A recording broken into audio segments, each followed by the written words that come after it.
welcome back to my channel. This is Blaise Collett. I am here with Coaching with Blaise. I'm going to take you on a walk today, so if you are also going for a walk, get your headphones on and let's go. I'm in northern Montana and I have a few minutes before my client call. So I wanted to talk to you about the concept of fast versus slow metabolism. So this is something that was very 90s. I definitely subscribed to this when I was younger.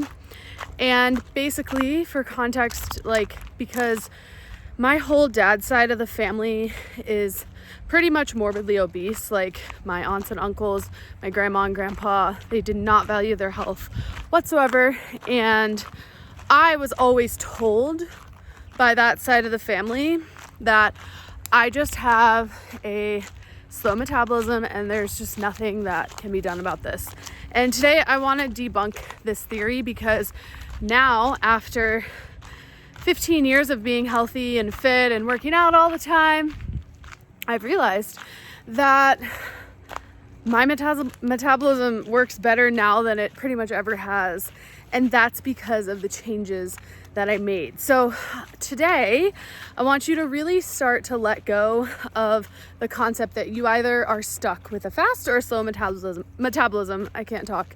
Because the reality is that yes, there's always those people that are skinny or they're just little, but that's not what we're finding necessarily an indicator of health, because health is a well-rounded spectrum where everything needs to be in line. So even some of the skinniest people could technically be unhealthy because they don't work out, they don't exercise, and maybe they're at risk of osteoporosis.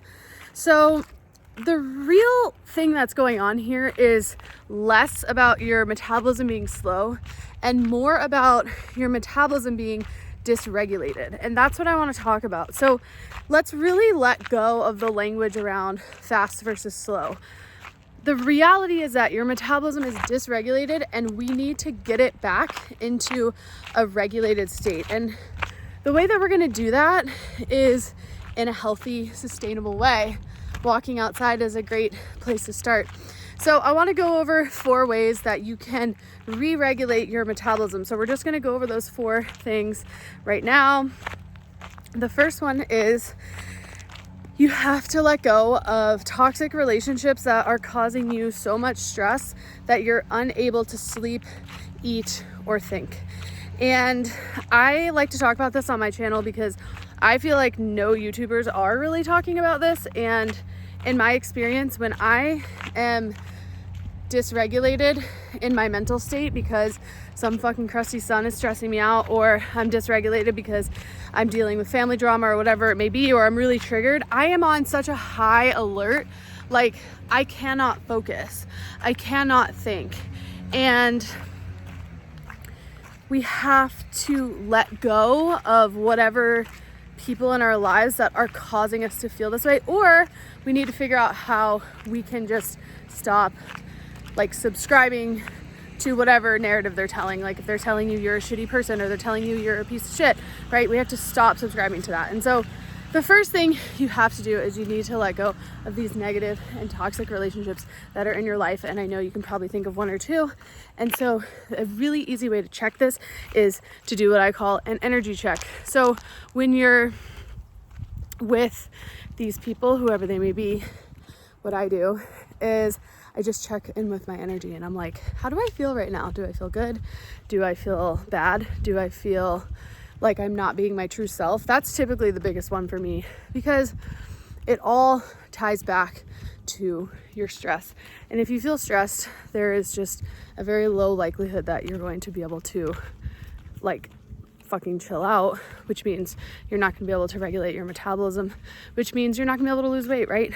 And that's what this channel is about. It's about helping you holistically change your life. So that's number 1, toxic relationships. They have to go. You know which one you're thinking about. It has to go. Okay, let's go into number 2, processed food. And this is an interesting one because I used to be vegan, as some of you all know. And when I was vegan, I ate plenty of vegetables, of course.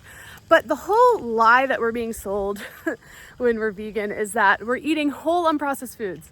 Okay, if you look at what is in tofu, or you look at what is in seitan, or you look at what is in whole grain toast, that is so far from unprocessed. And this is a huge problem. And this is the reason why when I was vegan, I felt like shit all the time. I constantly felt like I was gonna pass out. I constantly felt like lethargic. I had low energy. And here's someone driving by in his big truck. And so we have to stop eating processed foods. Now, here's some other processed foods. We have donuts, obviously. We have fast food. And the reason isn't necessarily the high calorie, right? Yes, it's high calorie. Yes, it's bad for you. But like, you could argue with me, Blaise, I'm going to eat a small thing of French fries from McDonald's. And then I would come back and you'd say like, why is that so bad for me? And I'd come back at you and say, because of the chemicals that are in that food, right? The chemicals that are in that food are going to cause your body to inflame and to become stagnant and to become just like gross, right? Like that bloating feeling after you eat shitty food. Versus if you were to eat potatoes that are local, or you got them and they're organic, whatever, with a nice oil that's healthy, and you eat that. Yes, the calories are the same, right? That's the whole kicker with the metabolism stuff, is it's not, yes, the calories in and out is important, but it's not everything. Because if it was everything, I could eat 2 meals of McDonald's a day if it was in my calories and feel fine, but I'd probably develop a fucking chronic disease. So we have to really look at processed foods and remember that processed foods hide everywhere. For example, let's say you make a healthy protein chicken, grilled, great. I'm gonna put barbecue sauce on it. Okay, well, now you need to look at the barbecue sauce, because a lot of times that is just chock full of sugar and weird enriching chemicals and flavors and dyes, and this is the stuff that fucks up your body and makes it so you feel like so inflamed, is the best way that I could describe it. And I have to say, since going mostly carnivore, those of you who watch know I'm not fully carnivore, but basically what I try to do is just to take the processed food out of my diet. So the more that I've taken this processed food out of my diet, a great example would be like eating less bread, or eating less pasta from a box, or eating like less sugar, right? I would eat all sorts of crazy candy and shit, and that was terrible for me. But in doing this, I have to say, like, I generally feel so much less bloated, and I'm gonna show you. Like today I'm on my period, so I'm already bloated, but like I feel good. I used to always have this like, just, I'm prone to bloating, so I just always had this feeling like right here, right? And I did not like it at all. And so now that I eat less processed food, I really think it's helped me to regulate my metabolism. Okay, so that's number 2, a great way to re-regulate. Number 3 is don't eat when you're not hungry. This is like a controversial one. Sorry about that weird noise, but this one is a little controversial because some people will say you have to eat 3 meals a day, but I disagree, because some days I'm super active, I'm an athlete, and I work out for a living. So yes, I eat 3 meals a day most of the time, but not always. And while we need to eat consistently at consistent times, I still think that's really important. I've talked about that in other YouTube videos.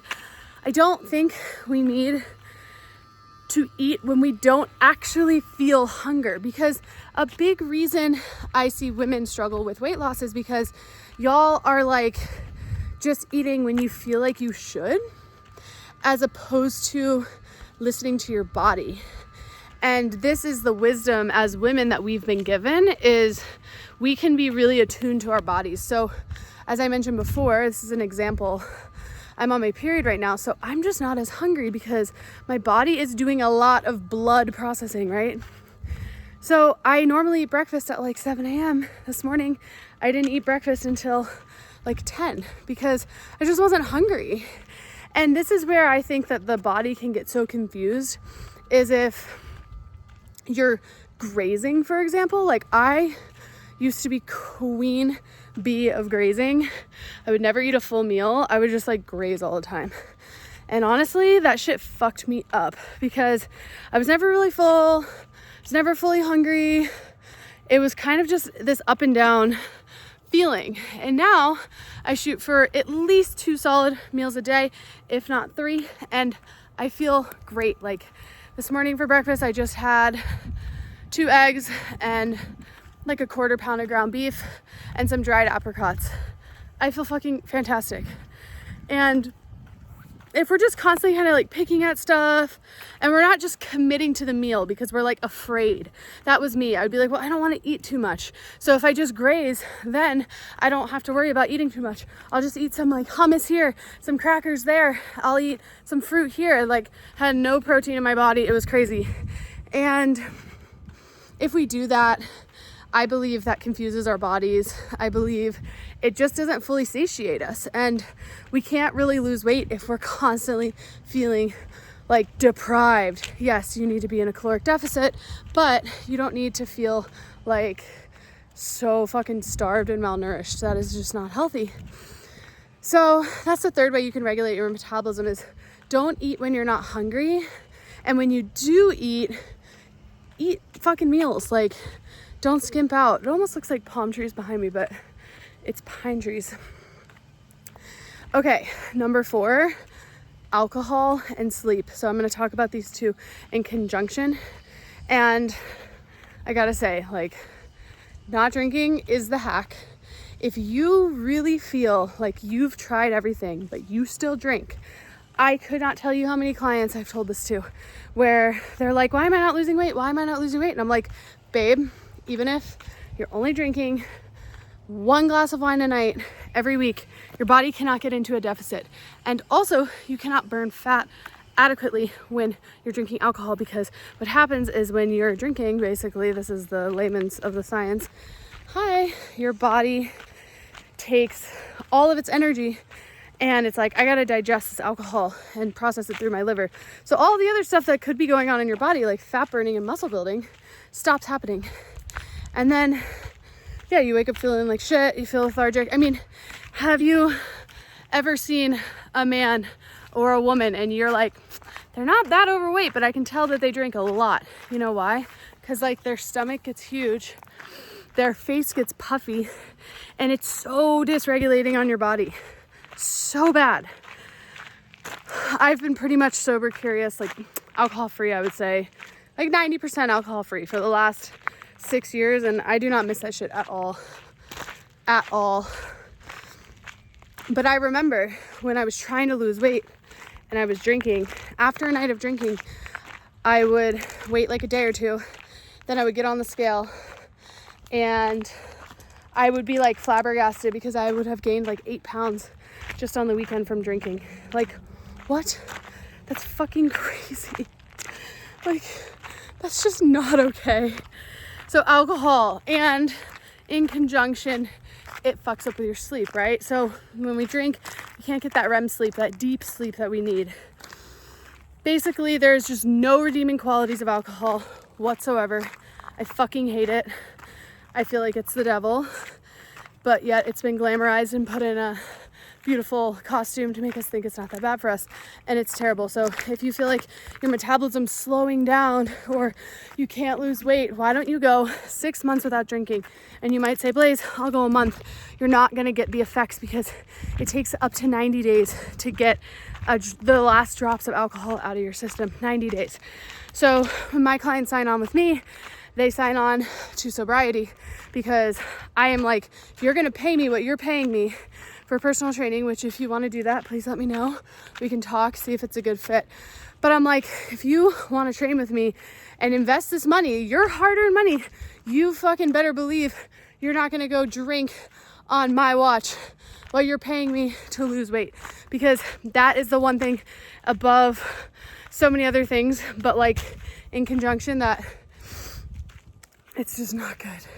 There's no benefits. So if you feel like your metabolism's slowing down. Oh, and the other thing about alcohol is like, you might have been able to get away with it when you were 21, right? Because you're growth hormones were still pumping.